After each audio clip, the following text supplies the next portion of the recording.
السلام علیکم اسٹوڈینٹس. جس طرح کہ میں نے آپ کو دا ہانڈریڈ پیلس کی پوئم پڑھائی تھی، اب اس کی میں آپ کو تھیم جو ہے وہ بتا رہی ہوں گی. اس کی تھیم کیا ہے؟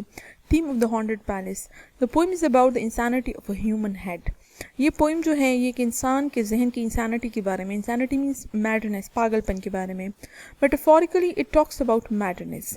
میٹافوریکلی کا مطلب ڈیپ انڈر، مطلب اس کے دو میننگز ہیں. ایک اپیرنٹ میننگ ہے، لٹرل میننگ ہے جو الفاظ کا میننگ ہے وہ ایک محل کے بارے میں ہے، لیکن میٹافوریکلی لیکن اصل میں جو ہے deep down it talks about madness, یہ پاگل پن کے بارے میں بات کر رہا ہے.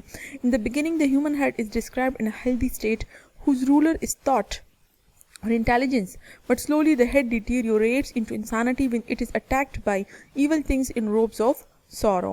In the beginning شروع میں جو انسان کا سر ہے وہ ڈسکرائب کیا گیا ہے in a healthy state، ایک صحت مند اسٹیٹ میں، صحت مند حالت میں. whose ruler is thought، جس کا رولر، جس کا بادشاہ جو ہوتا ہے وہ تھاٹ ہوتا ہے، وہ عقل ہوتی ہے، اور انٹیلیجنس، تھاٹ اور intelligence.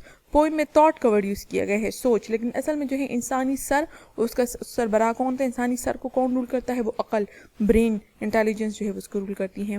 But slowly the head deteriorates into insanity, لیکن آہستہ آہستہ وہ سر جو ہوتا ہے وہ پاگل پن کی طرف جانے لگتا ہے، وہ دماغ جو ہے وہ کام کرنا چھوڑ دیتا ہے. کیوں؟